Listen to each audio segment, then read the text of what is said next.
The tablet glowed on the kitchen island at 2:15 in the morning, and that pale blue light changed everything I thought I knew about my life, my marriage, and the woman sleeping upstairs who I had loved for 11 years. I had just come home from checking on one of our security installations at a warehouse down by the docks, the kind of late-night work that comes with owning a private security firm in Tampa. And the house was quiet except for the hum of the air conditioning, fighting against the muggy Florida night. Emily had gone to some corporate event earlier, what she called a networking dinner for her PR firm, and apparently she had come home drunk enough to leave her tablet sitting right there on the cold marble counter, screen unlocked, notifications popping up like little digital grenades waiting to detonate my entire existence. The message that caught my eye was from a contact labeled RC, and it read, "He doesn't suspect a thing, sweetheart. You were incredible tonight. Money's already in the account." I stood there in my kitchen, the same kitchen where Emily and I had shared thousands of breakfasts, where we had planned our future together, where she had told me just last month that she wanted us to try for a baby, and I read those words over and over until they stopped looking like letters and started looking like shrapnel embedded in my chest. My pulse should have been racing, my hands should have been shaking, my vision should have been blurring with rage or grief or some combination of both. But instead, something else kicked in, something I had developed during 6 years as a Navy SEAL and countless operations in places whose names are still classified and whose memories still wake me up at 3 in the morning sometimes. I went cold and calm, the way you get when the shooting starts and panic means death, when emotion becomes a luxury you cannot afford. I photographed the screen with my phone, making sure to capture the timestamp and the sender's information clearly. Then I accessed her message thread with this mysterious RC and found 3 months of conversations that read like a detailed instruction manual for destroying a marriage and a man's soul simultaneously. The pet names made my stomach turn. The intimate details made me want to put my fist through the expensive Italian tile. But what really caught my attention, what made me pause and read more carefully instead of storming upstairs to confront her, were the repeated references to money, to transfers, to the arrangement working perfectly, to him never figuring it out. This was not just an affair, not just my wife finding excitement with another man because I traveled too much or worked too late or whatever excuse she would have manufactured. This was something else entirely, something with dollar signs attached, something that smelled like a scheme. I backed everything up to my encrypted cloud storage, the same military-grade system I use for sensitive client data at Turner Security Solutions, and then I wiped my fingerprints from the tablet with the hem of my shirt and placed it exactly where I had found it, angled the same way, positioned with the precision of someone who had been trained to notice when things were out of place. I walked upstairs on silent feet, years of tactical movement making stealth second nature, and I climbed into bed next to my wife. She murmured something in her sleep and rolled toward me, her hand finding my chest in that familiar way that used to make me feel loved and now made me feel like I was lying next to a stranger wearing the face of someone I used to know. I stared at the ceiling until dawn began to gray the windows, and I did not sleep at all, but not because I was upset. I was planning. I was running scenarios. I was doing threat assessment on my own marriage, and the woman who had promised to love me until death was now classified in my mind as a hostile actor who had breached my perimeter. The woman I had loved, the woman I had built a life with, the woman I had trusted with everything, that woman no longer existed, if she ever had. What lay beside me was something else, and that something else had made a very serious mistake by underestimating what kind of man she had married. The next 3 days were an exercise in controlled emotional demolition, and the structure being demolished was the last remnants of my belief in my marriage. I smiled at Emily over breakfast each morning, asked about her day with genuine-sounding interest, commented on the weather and the new news and the trivial details of domestic life that couples share without thinking. I brought her flowers on the second day because that was something the old Jack would have done. The Jack who did not know his wife was betraying him in ways that went beyond simple infidelity. And she accepted them with a kiss on my cheek and a "you're so sweet, honey," that tasted like battery acid and broken promises. Meanwhile, during the hours when she was at work or in the shower, or sleeping off another evening of networking events that I now understood were probably rendezvous with her lover, I was conducting a reconnaissance on my own life. I installed a keylogger on her laptop during a 20-minute window when she went for a morning run, the software invisible and undetectable, feeding me every password and every message and every search query she typed. I pulled apart our financial records with the methodical precision of a forensic accountant, comparing statements, tracking transfers, building a spreadsheet of discrepancies that grew longer and more damning with each passing hour. What I found was worse than I had expected, and my expectations at that point had already been catastrophically grim. Emily had been siphoning money from our joint accounts for months. Not huge amounts at first, a few hundred here, 1,000 there, the kind of withdrawals that might go unnoticed in a household where both spouses had demanding careers and trusted each other completely. But the numbers had been growing steadily larger, and she had been getting more creative with her explanations.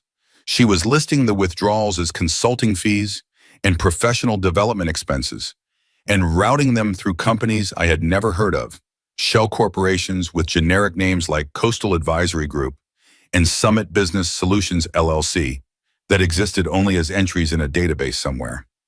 I brought in Derek, my IT specialist at Turner Security, a former Army intelligence analyst who had helped me build the company from nothing and who could find a paper trail through a bonfire if you gave him enough time and coffee. He took one look at the financial data I had compiled and let out a low whistle that told me everything I needed to know about how bad this was going to get. 3 days later, he had traced the money through 4 layers of corporate misdirection to an offshore account in the Cayman Islands, the kind of financial architecture that existed specifically to hide assets from exactly the kind of scrutiny I was now applying. The account was connected to a holding company that, after Derek peeled back 2 more layers of corporate obfuscation, led to a man named Ryan Cole. I knew the name immediately, the way everyone in Tampa who paid any attention to the social scene knew Ryan Cole. He was a fixture in the nightlife industry, owner of a string of clubs and bars that attracted the beautiful people and their money with equal enthusiasm. His flagship establishment was a place called Black Tide, a massive complex in the Ybor City Entertainment District where the bass rattled your bones and the drinks cost more than most people's hourly wages. And the VIP sections were rumored to be where half the illegal deals in the Tampa Bay area got negotiated. Ryan Cole himself was the kind of man who showed up in society page photographs with a perfect artificial tan and teeth so white they looked like they had been manufactured in a laboratory, always with some stunning woman on his arm, always with that smug expression that said he knew exactly how good his life was and how much everyone else wished they could be him. What I did not know until Derek dug deeper, following financial threads that most people would not have known existed, was that Ryan Cole was married. His wife was a woman named Laura Mitchell, a senior financial analyst at one of the major banks downtown, and their marriage had always been presented in the press as a perfect power couple arrangement, 2 successful professionals building an empire together. Turns out the empire had some serious structural problems, and those problems had names like fraud and money laundering and conspiracy. The pieces were clicking into place in my mind, forming a picture that was uglier than a simple affair would have been. Uglier than my wife simply falling for another man and being too cowardly to tell me. Emily was not just sleeping with Ryan Cole, she was helping him with something, funneling money to him through those shell companies, participating in whatever scheme he was running. The messages I had read on her tablet suddenly made more sense. The references to the arrangement and everything going according to plan taking on a more sinister meaning than mere infidelity. My wife had turned our marriage into a front for criminal activity, and I had been the unwitting mark, the trusting husband too focused on his own business to notice that his bank accounts were being drained to fund whatever operation Ryan Cole was running. I needed more information before I could decide on a course of action, and I needed distance from Emily to think clearly without the constant reminder of her betrayal contaminating my judgment. So I booked myself into a legitimate security conference in Atlanta, the kind of industry event I would normally attend anyway, which gave me an alibi and 3 days away from the house that had become a crime scene in my mind. I kissed Emily goodbye at the door, told her I would miss her, watched her smile, that beautiful lying smile, and then I drove to the airport with my hands steady on the wheel and my mind running tactical scenarios. But sometimes the universe has a way of accelerating your timeline, whether you are ready for it or not, of putting exactly the right person in exactly the right place to change everything. I was sitting in the Delta Sky Club lounge at Hartsfield-Jackson International, the massive Atlanta airport that serves as a hub for half the flights on the eastern seaboard, nursing a whiskey and watching planes taxi through the gray afternoon rain. The lounge was quiet, mostly business travelers like myself killing time before connections, the kind of anonymous public space where everyone minds their own business because everyone has their own problems to think about. I was reviewing the financial documents Derek had compiled, looking for patterns I might have missed, when a woman sat down in the leather chair next to mine. She was striking in that severe way that some women achieve, where beauty and intensity combine into something that commands attention without asking for it. Dark hair pulled back in a tight, professional style, minimal makeup that highlighted sharp cheekbones and observant dark eyes, a charcoal business suit that probably cost more than most people's monthly rent. She ordered a glass of red wine from the passing attendant, took a measured sip, and then turned to look directly at me with an expression that was equal parts exhaustion and determination. "Your wife has been sleeping with my husband," she said in the same conversational tone someone might use to comment on the weather or ask about the flight delays. "And unless I am badly mistaken, which I rarely am when it comes to financial analysis, they are planning to run away together with our money. Both our money, yours and mine." I should have been surprised. I should have demanded to know who she was and how she knew who I was and what gave her the right to approach me with such an outrageous claim. But I had spent the last week living in a reality where nothing was what it seemed, where the woman I loved was actually a stranger and my marriage was actually a fraud. So a beautiful stranger appearing with information about my situation seemed almost normal by comparison. "You're Laura Mitchell," she said because Derek's research had included photographs. "Ryan Cole's wife. Soon-to-be ex-wife, if I have anything to say about it." She took another sip of wine, her hands steady, her eyes never leaving mine. "I'm also a forensic financial analyst, which is how I figured out what my husband has been doing with our accounts, and how I traced the money flowing into his operation back to your wife's creative bookkeeping. You're Jack Turner, former Navy SEAL, owner of Turner Security Solutions, and until recently a man who had no idea his wife was helping my husband launder money through fake real estate transactions."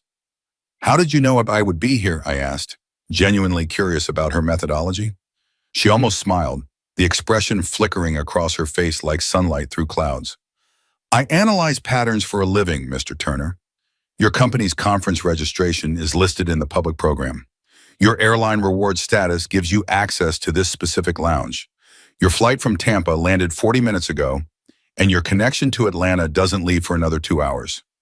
I took a calculated risk that you would be here, and the calculation paid off." She reached into her expensive leather bag and pulled out a manila folder that was thick with documents. "I have records of every suspicious transaction for the past 18 months. I know where the money went. I know how it was moved, and I know what it was used for. My husband has been running Black Tide as a front for money laundering, cleaning cash for some very dangerous people, and your wife has been helping him do it by creating fake property deals through her real estate company, phantom sales of non-existent condominiums, falsified closing documents, forged signatures on contracts that exist only to make dirty money look legitimate." She slid the folder across the small table between us, and I opened it to find a meticulously organized collection of evidence that made my own research look like amateur hour. Bank statements with suspicious transactions highlighted and annotated, corporate filings for the shell companies I had discovered, plus half a dozen more I had missed.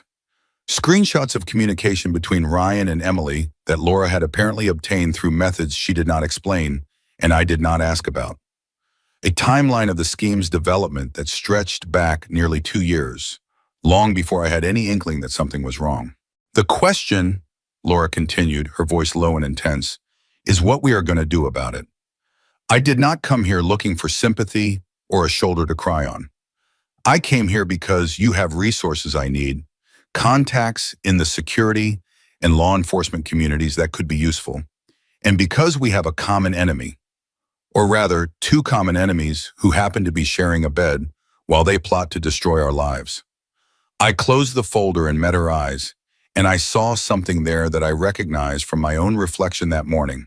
Not grief, not heartbreak, not the wounded confusion of a betrayed spouse. What I saw was cold, calculated determination, the look of someone who had processed their emotions and come out the other side ready for war. "You want revenge?" I said. "I want justice," she corrected. "I want every penny they stole from me returned. I want my husband to face consequences for turning our marriage into a criminal enterprise. I want your wife to understand that being clever is not the same as being smart, and that she picked the wrong people to betray." She leaned forward slightly, and there was steel in her voice now. "But if revenge happens to be a byproduct of justice, I will not lose sleep over it." I thought about Emily at home, probably messaging Ryan right now, probably laughing about how easy it had been to fool her simple soldier husband, probably counting down the days until they could disappear with enough money to start a new life somewhere without extradition treaties. I thought about the years I had spent building my business, the long hours and the difficult clients and the constant pressure, while my wife was apparently using my success as cover for her own criminal enterprise. I thought about the future we had planned together, the children we had talked about having, the retirement dreams that had all been built on a foundation of lies. "No emotions," I said finally. "This has to be clean, methodical, thorough. We cannot let anger make us sloppy." Laura nodded and something like respect flickered in her dark eyes. "Agreed," I meant. "We treat this like a business operation, which is exactly what it is. We gather intelligence, we identify vulnerabilities, we execute a strategy, and we do not stop until the objective is achieved." We did not shake hands to seal the agreement. That seemed too formal for two people whose spouses were currently sharing intimate moments while plotting to rob us blind. We simply nodded at each other, two professionals recognizing a mutual interest, and exchanged encrypted contact information that would allow us to communicate without leaving traces that Emily or Ryan might discover. My flight to Atlanta felt like it lasted about 15 minutes, my mind racing through possibilities and planning approaches, while the plane carried me through gray skies toward a conference I no longer cared about attending. I went through the motions for the next 2 days, attending panels and networking events and pretending to be interested in the latest developments in corporate security, but every spare moment was spent reviewing Laura's documents and adding them to my own growing file of evidence. By the time I flew back to Tampa, I had a plan. And by the look on Laura's face when we met at a cheap motel on the outskirts of the city, far from anywhere we might be recognized, she had been working on one too. The motel room smelled like industrial cleaning solution and broken dreams, with water stains on the ceiling and carpet that had seen better decades. But it was private and anonymous and completely disconnected from either of our normal lives. Laura spread her documents across the scratched wooden table while I added the surveillance data I had gathered through the keylogger and my own observations, and together we assembled a picture of exactly how deep this betrayal went. "Black Tide is not just a nightclub," Laura explained, pointing to a complex chart she had created showing money flows through various accounts. "It is a sophisticated money laundering operation, serving what appears to be a mid-level drug distribution network operating throughout the Tampa Bay area. Ryan got involved about 3 years ago, probably through some of his shadier business contacts. And at first it was small, a few $1,000s here and there, clean through the club's legitimate revenue. But he got greedy, or the people he was working with got more demanding, and the operation expanded." She pointed to a new section of her chart where my wife's name appeared connected to several corporate entities. About 18 months ago, Ryan realized he needed more capacity to move money, and that is when your wife entered the picture. They had met at some industry event, and apparently the affair started shortly after that. But Emily was not just a romantic partner. She was a business opportunity. "Her position at the real estate company," I said, seeing where this was going. "Exactly. She has access to transaction records, closing documents, client information. She started creating phantom sales, Properties that were never actually sold but had all the paperwork to make it look legitimate. A buyer would supposedly purchase a condominium for $500,000. The money would flow through the company's accounts, and then it would come out the other side looking like legitimate real estate proceeds. The actual cash came from Ryan's criminal contacts, and Emily's cut was substantial. I looked at the numbers Laura had compiled, the sums that Emily had been paid for her participation in this scheme, and I felt something cold settle in my stomach. This was not a woman who had been seduced or manipulated into wrongdoing. This was a woman who had seen an opportunity to profit from fraud and had seized it with both hands, using her marriage to me as cover and my reputation as a former military officer to add legitimacy to her activities. She forged signatures, I said, not a question, multiple times, client names on documents they never saw, notary stamps that were completely fabricated, wire transfer authorizations that the supposed senders knew nothing about. Your wife is not a victim of my husband's manipulation, Mr. Turner. She is an active participant in multiple federal felonies. And from what I can tell from their communications, she has been the one pushing to expand the operation and increase the profits. I thought about Emily's comments over the past year, her complaints that we were not ambitious enough, her hints that she wished I would take more risks with my business, her subtle criticisms of my Boy Scout mentality when it came to ethics and legality. I had thought she was just frustrated with the slow pace of building wealth legitimately. Now I understood that she had been comparing me unfavorably to her criminal lover, finding me lacking because I was not willing to break the law for profit. She thinks I'm stupid, I said quietly. Laura looked at me with something approaching sympathy. She thinks you are predictable, which she interprets as stupid. She sees your integrity as weakness, your loyalty as naivety, your honesty as a limitation rather than a strength. My husband has the same blind spot. He genuinely believes that anyone who does not cheat and steal is simply too dumb to get away with it. Then let's show them what predictable looks like when it comes for them. We spent the next 4 hours developing a strategy, dividing responsibilities based on our respective skills and resources. Laura would continue to build the financial case, documenting every transaction and creating a trail of evidence that would be devastating in court. I would use my contacts and my company's resources to apply pressure to Ryan's business operations, making his life difficult in ways that would seem unconnected, but would cumulatively create an unbearable situation. And when we had weakened them enough, when they were desperate and making mistakes, we would bring in the federal authorities with a case so comprehensive that no lawyer could get them out of it. We go after Ryan first, I said, laying out the tactical approach. He is the center of the operation, the hub that everything else connects to.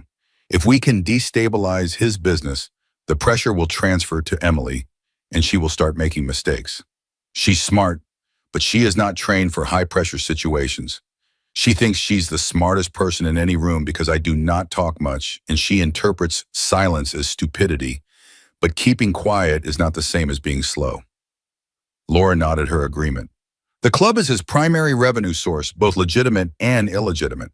If Black Tide stops operating, his entire financial structure collapses. He is leveraged to an extreme degree, and the people he owes money to are not the patient type. They do not send letters from collection agencies. They send people with very different methods of debt recovery. I have contacts, I said, from my time in the service and from the work I have done since. People who owe me favors, people who are very good at accomplishing objectives without leaving fingerprints. Let me make some calls. The beauty of having spent years in special operations is that you build a network of contacts who are exceptional at getting things done and who have very long memories when it comes to debts of honor. A fire marshal named Patterson, who remembered that I had pulled him out of a very bad situation during a security consultation a few years back, found time in his extremely busy schedule to conduct a surprise inspection of Black Tide. The inspection was thorough, professional, and entirely by the book, which was precisely why it was so devastating. The club, it turned out, had 17 separate fire code violations, including blocked emergency exits, inadequate sprinkler coverage, and electrical systems that were practically begging to start a fire. The violations were serious enough to justify immediate closure pending remediation, and the remediation timeline, Patterson assured me with a completely straight face, was going to be quite extensive given the scope of the problems. Ryan's liquor distributors received anonymous tips about his payment history from sources they could not trace, specifically about the pattern of late payments, bounced checks, and creative accounting that had been papered over with charm and promises for far too long. 3 major suppliers terminated their contracts within the same week, citing concerns about financial stability and reputational risk. Without alcohol, a nightclub is just an expensive room with a good sound system.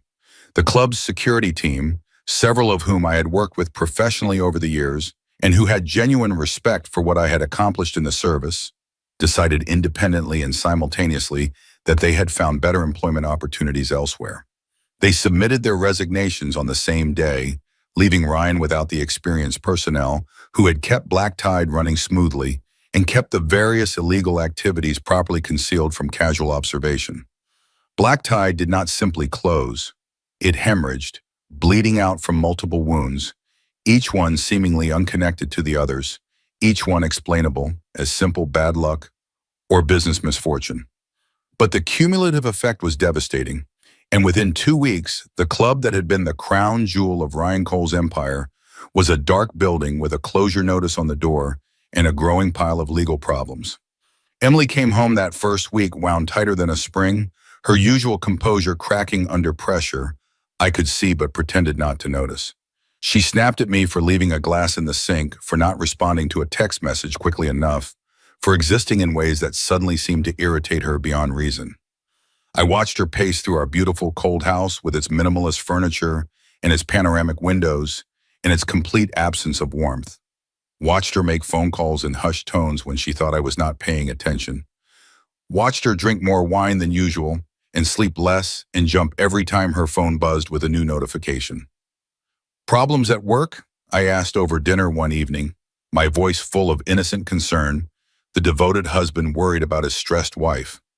"Nothing I cannot handle," she said, but her eyes were scared in a way I had never seen before, and I realized that for all her intelligence and ambition and willingness to break the law, Emily had never actually been in danger before.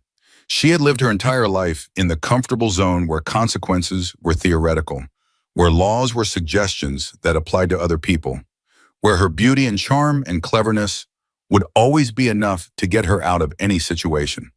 She was about to learn what real consequences felt like, and I found that I was looking forward to watching her education. Ryan figured out that someone was targeting him because the coordinated nature of his problems was too precise to be coincidental. He was not stupid, even if he was arrogant enough to think he could steal from people and seduce their wives without consequences. And he started looking for enemies with the resources and motivation to orchestrate such a systematic attack on his business. His suspicion apparently fell on some of his criminal associates first, which led to some very tense conversations that we monitored through various means, but eventually his attention turned elsewhere. He pushed Emily to accelerate the money transfers, to move more cash faster, to get them both to the point where they could disappear before everything collapsed completely. Emily, panicking under pressure she had never experienced, made a decision that I had been waiting for with the patience of a hunter who knows exactly where his prey will eventually go. She filed for divorce.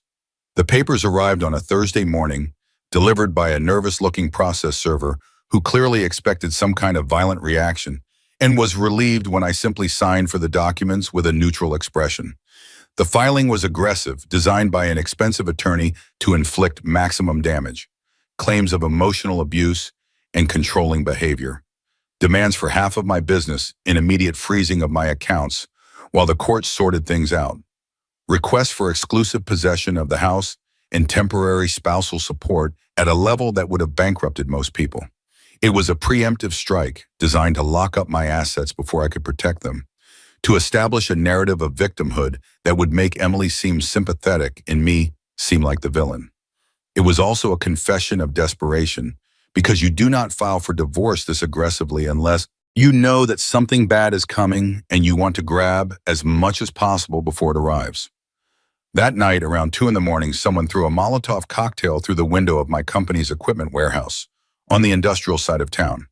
The resulting fire was controlled quickly, the damage limited mostly to smoke and broken glass and some melted plastic casings on equipment that was already due for replacement.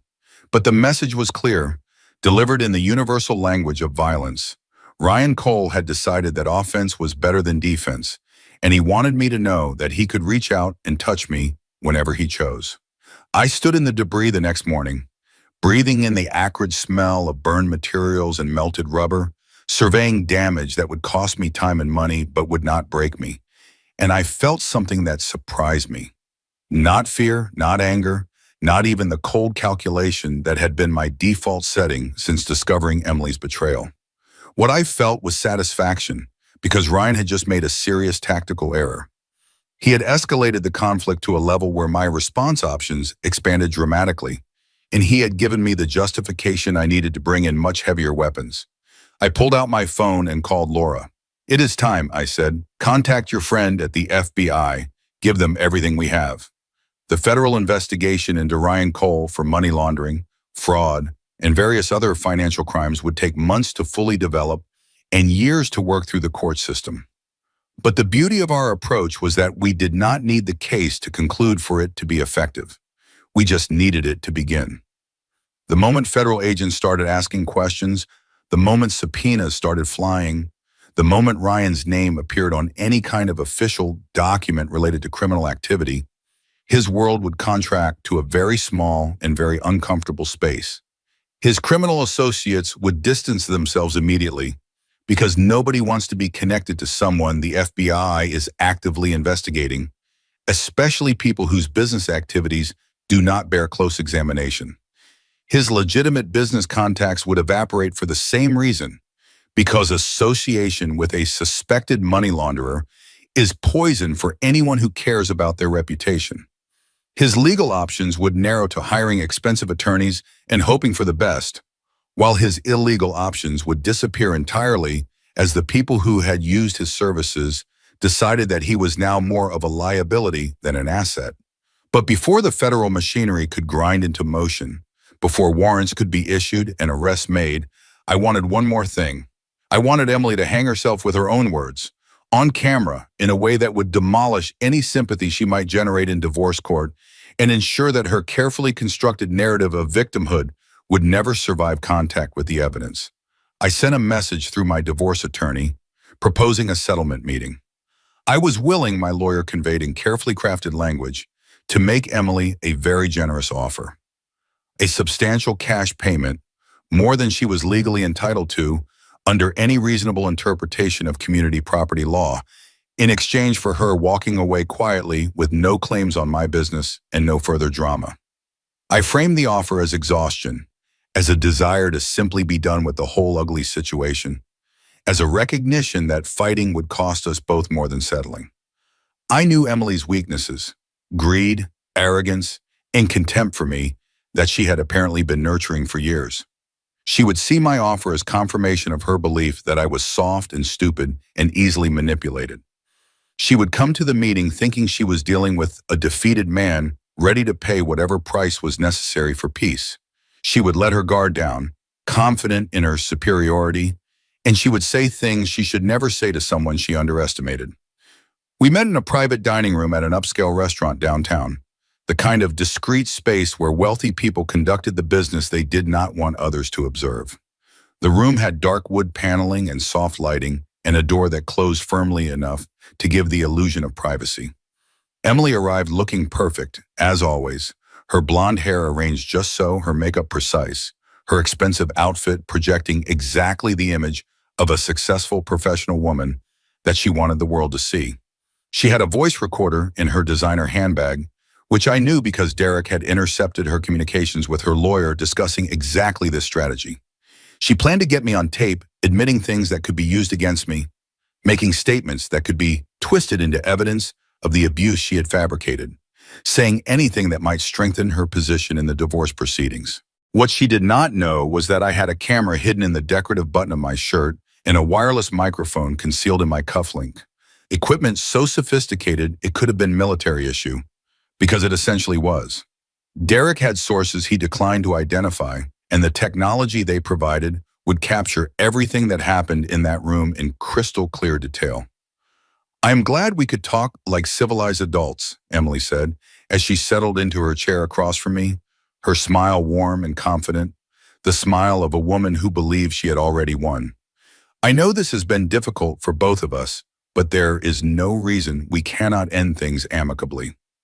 "I just want this to be over," I replied, letting my shoulders sag slightly, letting exhaustion creep into my voice, playing the role of the defeated husband she expected to see. "You can have the money. I do not care about it anymore. I just need you to sign the papers and walk away, and we can both move on with our lives." She laughed, actually laughed, and something in her face shifted as the mask she had been wearing for years began to slip. The pleasant expression faded, replaced by something harder, something contemptuous, something that I suspected was much closer to the real Emily than the loving wife I had thought I knew.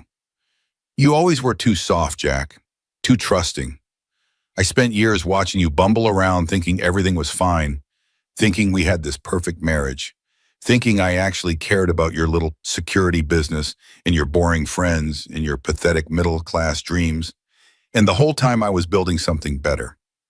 "The transfers," I said, gently guiding her where I needed her to go, keeping my voice confused and hurt.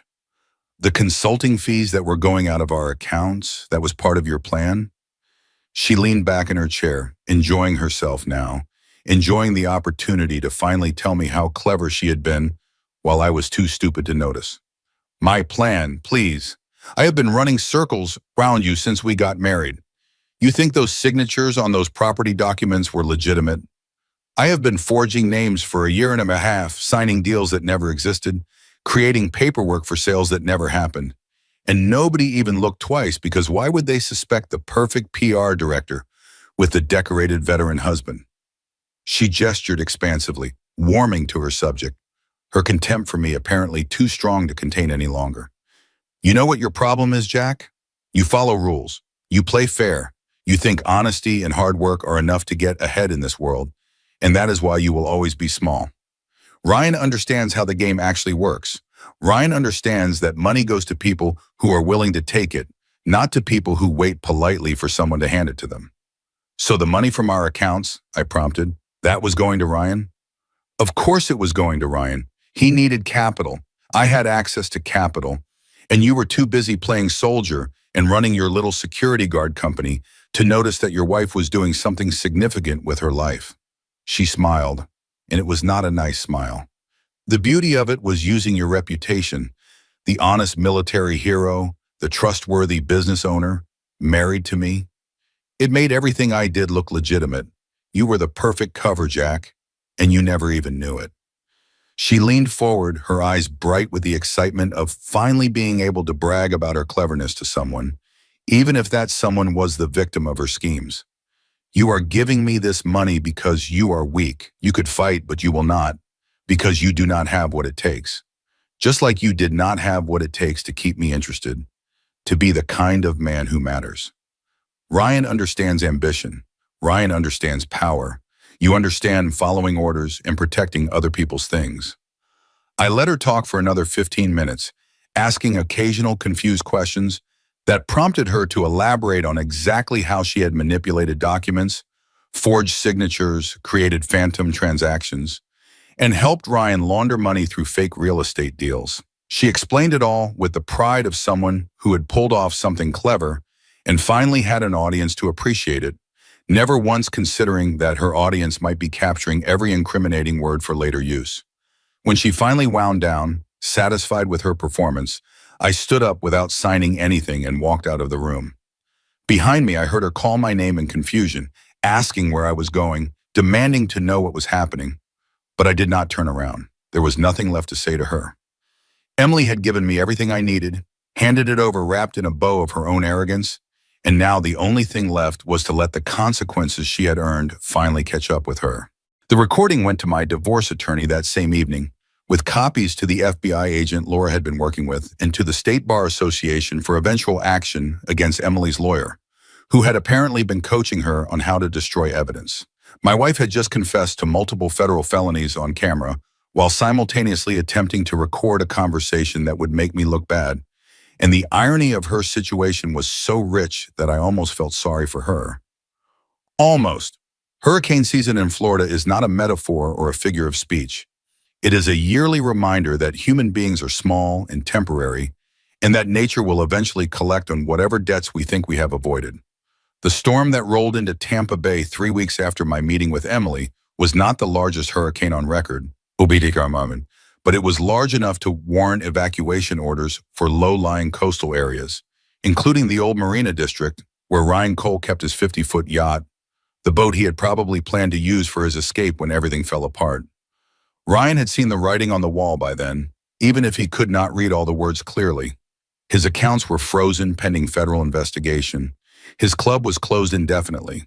His criminal associates had stopped returning his calls, which in their world meant he was already dead to them and possibly soon to be dead in a more literal sense if they decided he knew too much to leave walking around.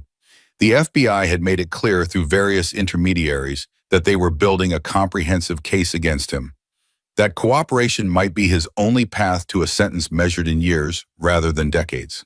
His plan, such as it was, involved loading cash from his personal safe onto his yacht and disappearing into the Gulf of Mexico before the approaching storm made maritime travel impossible. He would ride out the hurricane somewhere in the Caribbean, then make his way to a country without an extradition treaty where his remaining money might buy him a comfortable exile, if not the glamorous life he had grown accustomed to. It was not a good plan, but it was the only plan he had left, and desperation makes fools of clever men. I stood on the roof of a parking structure overlooking the marina, watching through high-powered binoculars as Ryan ran down the dock toward his yacht in the gathering storm. The wind was already howling, driving rain horizontally across the waterfront, and the boats were bucking against their moorings like horses trying to escape a fire. Ryan was carrying a large duffel bag that probably contained more cash than most people would see in their entire lives, running awkwardly against the wind, focused entirely on reaching his boat and getting away before it was too late.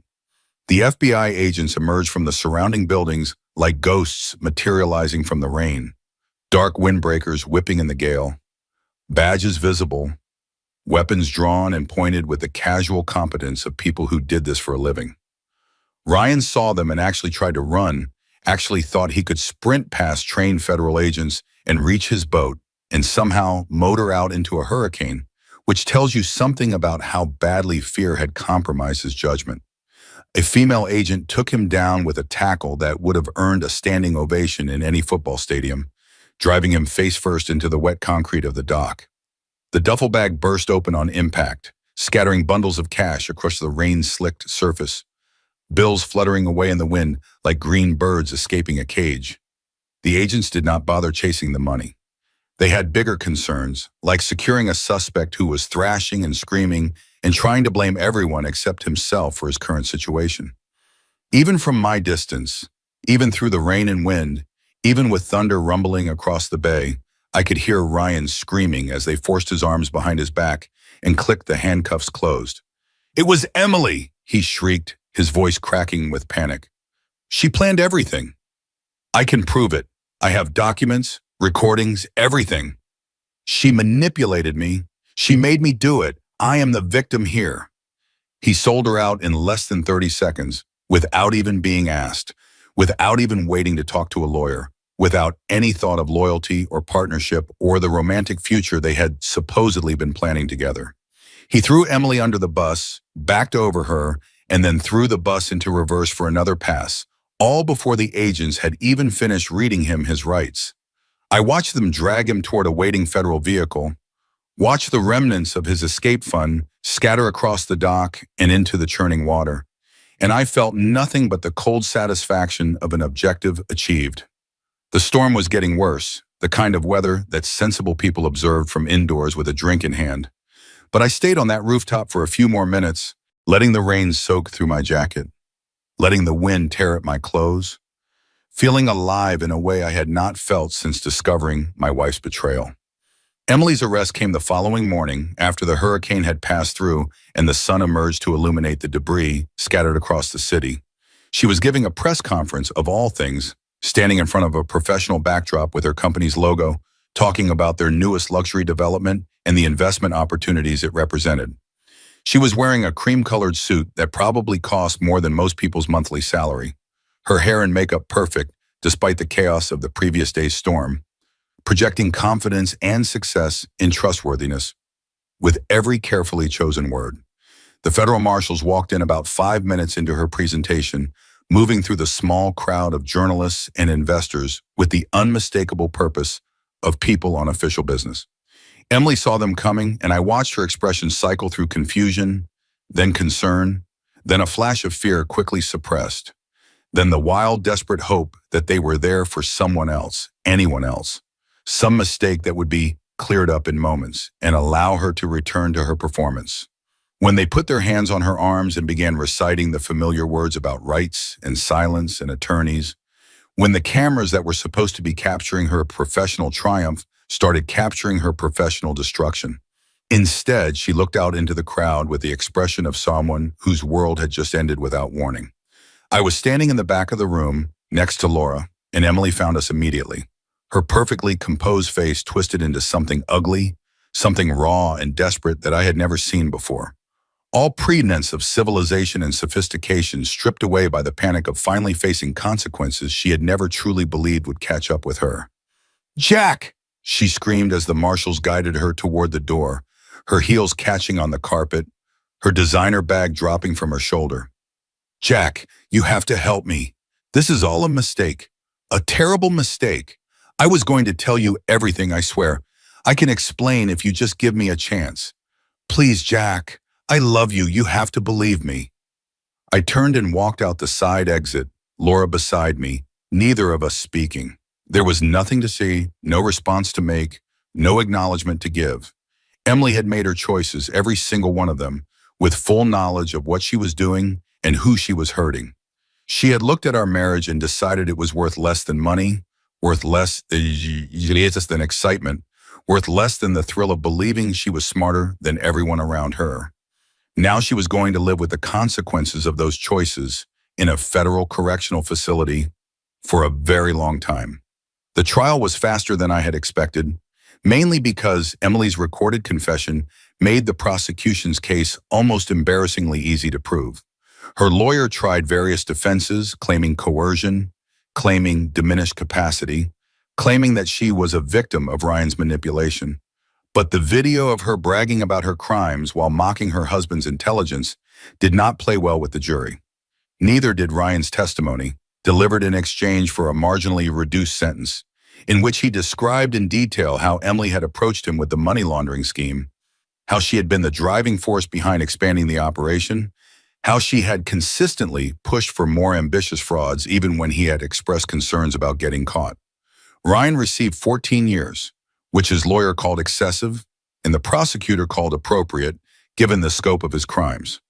He would be eligible for parole in about 10 years if he behaved himself, which meant he would be nearly 60 when he got out.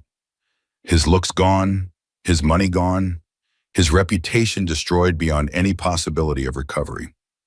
Emily received 9 years, which she screamed was unfair when the judge announced the sentence, claiming she had been treated more harshly because she was a woman, because she had trusted the wrong man, because the system was designed to punish people who dared to be ambitious. The judge listened to her outburst with the weary patience of someone who had heard every excuse and justification imaginable, then had her removed from the courtroom when she would not stop talking.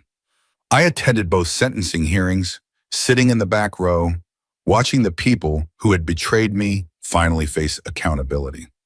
Emily saw me both times, and both times she tried to catch my eye, tried to communicate something, apology or explanation or continued manipulation. But I looked through her like she was made of glass. The woman I had loved or thought I loved was gone. Maybe she had never existed at all. What remained was just a stranger who had stolen years of my life and would now spend years of her own paying for it. The house sold quickly, despite the scandal attached to its former owners, or perhaps because of it. Some people are attracted to notoriety, and a house where a federal fraud case had been planned apparently carried a certain dark glamour for the right buyer. I took the proceeds and paid off the attorneys and settled the various legal complications that arise when your spouse turns out to be a criminal. And what remained, I invested in expanding Turner Security Solutions into markets I had been hesitant to enter before. Laura and I had dinner once, about a month after the sentencing, at a quiet restaurant far from the places we might be recognized. We talked about the case, about what we had accomplished together, about the strange bond that forms between people who have survived something difficult. She told me she was moving to New York, starting over at a different bank, building a new life that did not include the Tampa social scene or the memories of her marriage to Ryan. We could stay in touch, she said, and there was something in her voice that suggested she meant more than occasional emails and holiday cards. We could, I agreed, but I think we both need time to figure out who we are when we are not trying to destroy someone else. The person I was during all of this is not someone I want to be forever, and I suspect you feel the same way. She nodded slowly, understanding in her dark eyes. You are probably right. We were good partners for what needed to be done, but that does not mean we would be good partners for anything else. We said goodbye in the parking lot, a brief embrace between two people who had shared something intense and were now walking away from it, and I watched her car disappear into the evening traffic before getting into my own vehicle and driving home to an apartment that did not remind me of anything except the future I had not yet built. 8 months after Emily's arrest, I stood on a beach near St. Petersburg, watching the sun set over the Gulf of Mexico in shades of orange and pink that looked too beautiful to be real. The water was calm, the tourists were mostly gone for the evening, and the only sounds were the gentle waves and the occasional cry of a seagull looking for one last meal before dark. I had received a letter from Emily that morning, forwarded from my old address to my new one, written in the careful handwriting of someone who had a lot of time to practice penmanship. I had not opened it. I did not know if it contained apologies or accusations, pleas for forgiveness, or continued justifications, and I found that I did not care. Whatever Emily had to say, whatever explanations or regrets she might offer, belonged to a chapter of my life that was closed now, its pages sealed, its story complete. I held the envelope in my hand, feeling its weight, considering for a moment whether curiosity would overcome my indifference. Then I crumpled it into a ball and threw it into the waves, watching the paper darken and sink and disappear beneath the surface. The Gulf would deal with it, break it down, transform it into something unrecognizable, the same way time would eventually transform my memories of Emily into something I could think about without anger or grief.